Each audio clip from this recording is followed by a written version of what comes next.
உங்கள் favourite TV ஷோக்களை இனி miss பண்ண தேவையில்லை. Zee5 இல் முற்றிலும் இலவசமாக காணுங்கள், இங்கேயும் எப்பொழுதும். உனக்கும் அப்பாவை பிடிக்குமா? யாருக்கடி அப்பனை பிடிக்காது? எல்லா பிள்ளைக்கும் அவங்க அப்பனை பிடிக்கும், எனக்கும் எங்க அப்பனை பிடிக்கும். என் முதல் ஹீரோவே அந்த ஆளு தான். நல்லது கெட்டது எல்லாமே அந்த ஆள் பாட்டு தான் கத்துக்கிட்டேன். தான் இந்த வேஷ்டி சட்டையெல்லாம் போடுறேன் பாரு, எல்லாம் அந்த ஆள் ஸ்டைலு தான். நான் தம் அடிக்கிறதுக்கு கூட அந்த ஆள் மாதிரி தான் தம் அடிப்பேன். பொதுவா எங்க அம்மா அப்பாக்கு என் தம்பியை தாண்டி பிடிக்கும். ஆனா நீ ஊருக்குள்ள போய் கேட்டு பாரு, என்னையே தான் எங்க அப்பன் ஜெராக்ஸ்னு சொல்லுவாங்க. ஹே, இவ்ளோ பிடிக்கும்னு சொல்ற, அப்புறம் நீ அவர் கூட பேச மாட்டேங்கிற? அவரா தாண்டி வந்து பேசணும் என்கிட்ட. எனக்கு விவரம் தெரிஞ்சதுல இருந்து அவர் என்ன சாப்பிட்டியான்னு கூட கேட்டதில்ல. அப்புறம் என்னன்னு அவர்கிட்ட போய் பேசுறது? அவர் என்கிட்ட ரெண்டே விஷயம் தாண்டி பேசுவார். ஒன்னு தோட்டத்து வேலை என்னாச்சு, இல்ல ஏதோன்னு சொல்லி என்ன திட்டிகிட்டே இருப்பாரு. அவர் என்கிட்ட வேற பேசினதே கிடையாது. அவரை பொறுத்த வரைக்கும் நான் ஒரு உதவாக்கார தாண்டி. நீ இதெல்லாம் விடு, இப்ப எதுக்கு அவரை பத்தி கேட்டிருக்க நீ? உன்னையும் அப்பாவையும் சேர்த்து வைக்க சொல்லி உன் தம்பி கேட்டான். யாரு? நீயே? ஆமா. என்னையும் எங்க அப்பாவையும் ஒண்ணு சேர்த்து வைக்க என்னால முடியாதா? மேற்கு உதிக்கிற சூரியன் கிழக்கு கூட உதிக்கண்டே, ஆனா இது சத்தியமா நடக்காது. மென்டல். சூரியன் கிழக்குல தாண்டா உதிக்கும். மாத்திட்டாங்களா? இல்லையே, மேற்கு கிழக்கு north east west of the. பாரு, எனக்கு நீ நிறைய பண்ணிருக்க, அதனாலதான் உன் அப்பா கூட உன்னை சேர்த்து வைக்கணும்னு இந்த ஆண்டாள் முடிவு பண்ணிட்டா.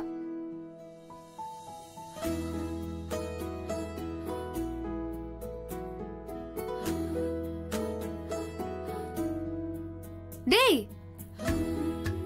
நான் பாட்டுக்கு ஒருத்தங்க பேசிட்டே இருக்கேன், நீ பாட்டுக்கு பாய விரிச்சு படுக்க போனா என்னடா அர்த்தம்?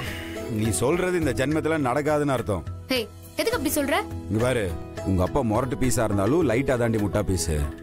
ஆனா எங்க அப்பா முட்டாளான மொரட்டு பீஸ். நீ போய் முன்னாடி நின்னு வச்சுக்க, அந்த ஆள் நீ சொல்றதெல்லாம் கேட்க மாட்டான். அந்த ஆள் என்ன மனப்பாடம் பண்ணிட்டு வந்தானோ அது மட்டும்தான் பேசுவான். தேவையில்லாம உன் எனர்ஜியை வேஸ்ட் பண்ணிட்டு இருக்காது, அவ்வளவுதான் சொல்லுவேன். இதுக்கு பதிலா உங்க அப்பனை எப்படி ஜெயிக்க வைக்கிறது, என்ன எப்படி தோக்க வைக்கிறதுன்னு அதை உட்காந்து யோசி, சரியா? ஏன் அப்படி சொல்ற? டேய், எனக்காக நீ எவ்வளவு ஹெல்ப் பண்ணிருக்க, உனக்காக என்ன பண்ணணும்னு தோணுதுரா. அம்மா தாயே, நீ இது வரைக்கும் பண்ணதே நான் மண் லாரி வச்சு அள்ளிட்டு இருக்கேன். இதுக்கு மேல நீ எதா பண்ணினா அந்த மண்ணை அள்ளுறதுக்கு என்கிட்ட லாரியும் இல்ல, அதை கொட்டுறதுக்கு இடமும் இல்ல. தயவு செஞ்சு கொஞ்சம் அமைதியா இரு. நீ என்ன வேணா கலாய்ச்சிக்கோ, நான் முடிவு பண்ணிட்டேன். கண்டிப்பா நான் உன்னையும் உன் அப்பாவையும் சேர்த்து வைக்கணும்னு டிசைட் பண்ணிட்டேன்டா. உனக்கு நாளைக்கு தான் வேலை இருக்காடு? எது கேக்குற? இல்ல, உன்னை ஆசாரிப்பட்டிக்கு கூட்டு போயிட்டு அங்க ராகமான்னு ஒருத்தவங்க குறி சொல்றவங்க இருக்காங்க, அவங்க கிட்ட திருநூறு வாங்கி உனக்கு மந்திரிச்சு போடதான். ஹேய், எனக்கு என்ன பைத்தியமா பிடிச்சிருக்கு? இல்லையா பின்ன, நீ என்ன தெளிவா பேசிட்டு நினைச்சிட்டு நீ?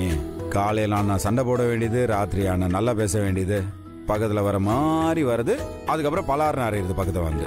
என்ன கணக்குன்னு வேண்டாமா? எனக்கெல்லாம் உன்ன மாதிரி ஒரு நிமிஷத்துக்கு 9 விதமெல்லாம் யோசிக்க தெரியாது. நீயா இருடி, என்ன நானா இருக்க விடு, அவ்வளவுதான். நம்மளாவே இருந்துரும். இங்க பாருங்க, எனக்கு காலையில் மக்கள் பணிகள் நிறைய உள்ளது. என்னை தொந்தரவு செய்யாமல் சிறிது நேரம் என்னை துயில் கொள்ள விடுங்கள். புரிகிறதா அழகி?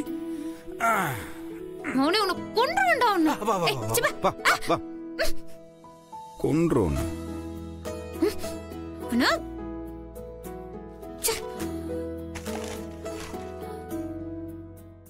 Zee5 ஆப்பை டவுன்லோட் செய்து அனைத்து எபிசோடுகளையும் இலவசமாக பாருங்க.